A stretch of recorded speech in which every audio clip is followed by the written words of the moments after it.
Boa tarde, pessoal do nono ano. Vamos começar agora mais uma aula de Química, certo? Nós vamos continuar falando de tabela periódica. Como eu disse para vocês na aula anterior, a gente dividiu em duas partes, né? Isso, então, hoje nós vamos continuar. A gente já viu todo o histórico da tabela periódica, como ela foi elaborada, quem participou dessa elaboração, e agora a gente vai conhecer um pouco mais sobre a tabela periódica. Então, primeiro a gente vai falar sobre as modificações mais recentes na tabela periódica. Então, esta daqui é a tabela periódica. A tabela periódica, ela tem o sistema de numeração dos grupos que são recomendados pela União Internacional de Química Pura Aplicada e o PAC, que é uma associação que regulamenta as alterações na tabela periódica. A numeração é feita em algarismos arábicos de 1 a 18, sendo o grupo 1, que é esse aqui dos metais alcalinos, e o grupo 18, que é esse aqui dos gases nobres. Então, a tabela periódica, ela tem um total de 118 elementos químicos,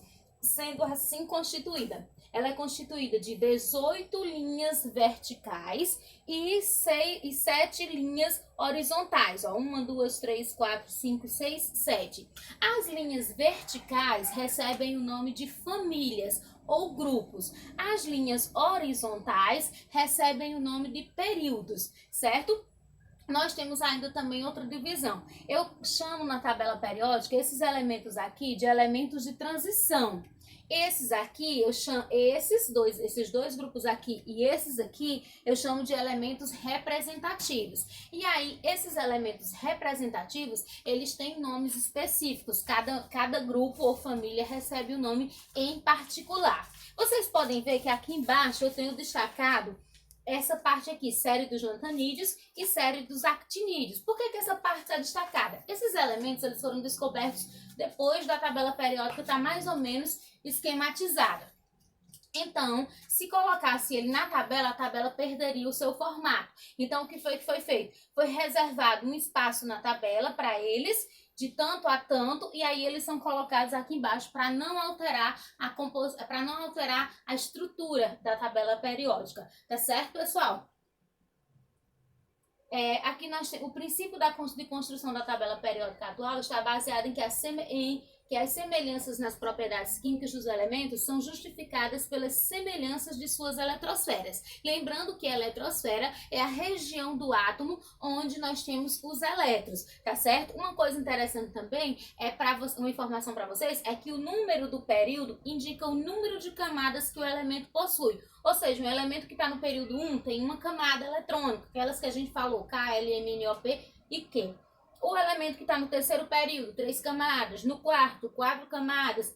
E assim por diante. Outra informação também é que nos elementos representativos, somente nos representativos, o número da família indica o número de elétrons na última camada, que a gente chama de camada de valência. Então, por exemplo, os elementos que estão na família 1A, todos eles têm na última camada um elétron.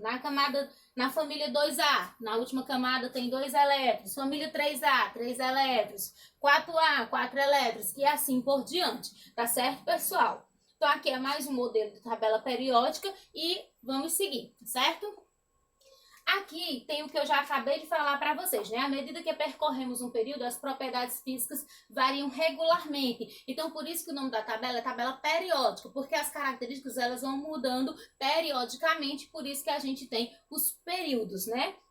Num grupo, que são as famílias, os elementos apresentam propriedades químicas semelhantes. Ou seja, todos os elementos que estão aqui no grupo 1A, na família 1A, eles têm características semelhantes, por isso que eles se agrupam. É o que acontece nas nossas famílias, né? E geralmente nas nossas famílias a gente tem características semelhantes. Nem tudo, mas algumas coisas são semelhantes entre as famílias. Então, por isso que a gente dá o nome de famílias ou grupos, tá certo? Como eu já disse para vocês, aqui nós temos a família ou grupo, que são as linhas verticais.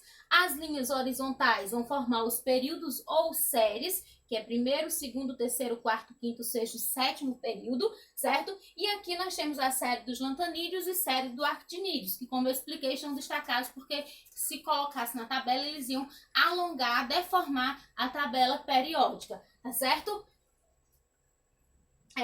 a localização do elemento nas famílias. No caso das famílias, outra coisa importante para vocês. Os elementos representativos, como eu disse para vocês, eles têm nomes específicos. E aí nós chamamos eles de famílias A. Então, os representativos são a família A. Por exemplo, 1A, 2A, 3A, 4A, 5A, 6A, 7A e 8A ou 0, que é a família dos gases nobres. E os elementos de transição, eles recebem a classificação B, família 1B, 2B, tá certo? Então, no grupo A, nas famílias A, você pode encontrar um elemento químico a partir da sua... Você pode encontrar onde ele está a partir do número atômico. Por exemplo, a distribuição eletrônica do átomo de um dado elemento químico permite que determinemos sua localização na tabela periódica. Ó, o sódio, ele tem um número atômico de 11. Quando a gente faz a distribuição, vai ficar K2, L8 e M1. Então, ele vai ter a camada K, L e M. Então, ele tem 3 camadas, ele está no período 3, no terceiro período.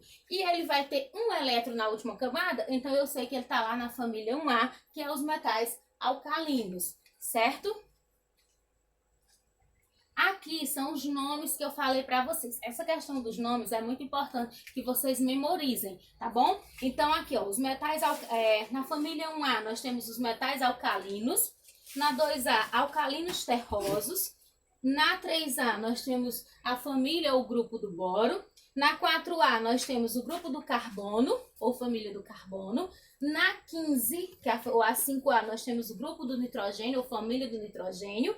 Na 16, nós temos os calcogênios, ou família 6A. Na 7A, ou 17, nós temos os halogênios. E na 18, ou 0, nós temos os gases nobres. Lembrando que esses dois e esses aqui são elementos representativos. E os que ficam aqui são elementos de transição. Então, esses nomes é muito importante que vocês memorizem. Então, 1A, metais alcalinos. 2A, alcalinos terrosos. 3A, grupo do boro, 4A, grupo do carbono, 5A, grupo do nitrogênio, 6A, calcogênios, 7A, halogênios e 18, gases nobres, tá certo? Agora, a tabela periódica também, ela tem a seguinte divisão. Os elementos, eles podem ser classificados em metais, ametais, a metais ou não metais, que é a mesma coisa, e alguns livros trazem a classificação de semimetais. E semimetais seriam elementos que seriam metade metal, uma parte metal e outra não metal. E os gases nobres, que são os elementos do grupo 8A. Vamos ver agora as características de cada um em particular. Os metais, eles apresentam brilho quando polidos, eles sob temperatura ambiente, apresentam-se no estado sólido, a única exceção é o mercúrio, que é o único metal líquido que nós temos na tabela periódica. Então, todos os metais, eles se apresentam na natureza no estado sólido. A exceção é apenas o mercúrio, tá certo? São bons condutores de calor e também de eletricidade. Nesse caso, a gente tem o exemplo do cobre, que é um ótimo condutor de eletricidade, é um metal. E do ouro também, que é melhor condutor do que o próprio cobre. E são resistentes, ou seja, e maleáveis e dúcteis. Maleáveis significa que eles têm a capacidade de ser moldados em diferentes formatos, que é o caso que acontece com o ferro, com o alumínio, que é moldado para diferentes utilidades. E dúcteis porque tem a capacidade de se transformar em fios, que é o que acontece com o cobre, tá certo? Os metais alcalinos terrosos, que é a família 2A, eles correspondem a 4,16% da costa terrestre, sendo cálcio e magnésio os mais abundantes que nós encontramos, e esse nome terroso é justamente porque eles são encontrados na crosta terrestre. O rádio, ele é raro e muito estável, é radioativo, e por serem muito reativos não se encontram isolados, mas combinados principalmente na forma de silicatos, carbonatos e sulfatos. Nós temos como exemplo o magnésio, que é facilmente moldável e é utilizado na fabricação de ligas metálicas. Os alcalinos terrosos, eles formam a família 2A da tabela periódica. Os não metais, como o nome diz, não metal. Então, eles não têm características de metais. E alguns livros chamam de ametais. Eles existem no estado sólido, exemplo, iodo, enxofre, o fósforo e o carbono. E gasoso, nós temos o nitrogênio, o oxigênio e o flúor. O oxigênio, que é tão importante para a nossa respiração, está no nosso ar, assim como o nitrogênio também está na composição do ar.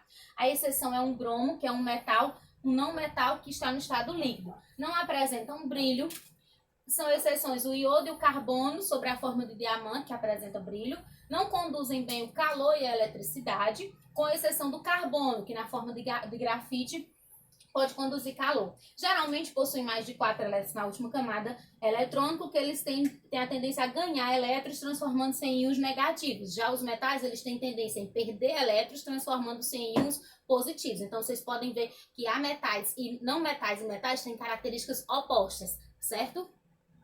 Os gases nobres, eles são elementos químicos que dificilmente ou quase que nunca se combinam com outros elementos. São eles hélio, neônio, argônio, criptônio, xenônio e radônio. E eles possuem a camada eletrônica completa, ou seja, com 8 elétrons.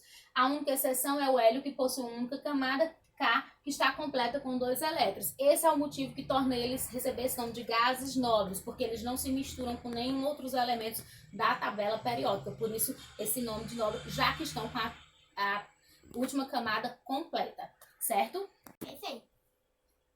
O hidrogênio, ele apresenta propriedades muito particulares e muito diferentes em relação aos outros elementos. Por exemplo, ele tem apenas um elétron na camada K, sua única camada, enquanto todos os outros elementos têm 2. Por isso que o hidrogênio, ele não participa de nenhum grupo, ele nem está no 1A, nem 2A, nem alcalino terroso, nem nada. Ele é isolado na tabela periódica e por isso que ele é estudado à parte, certo? Por conta dessa diferença dele que tem essa particularidade.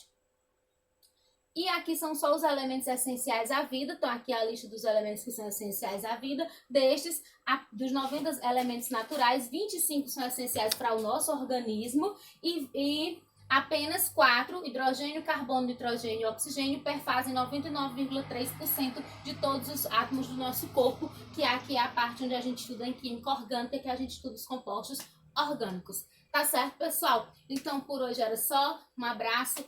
Tchau.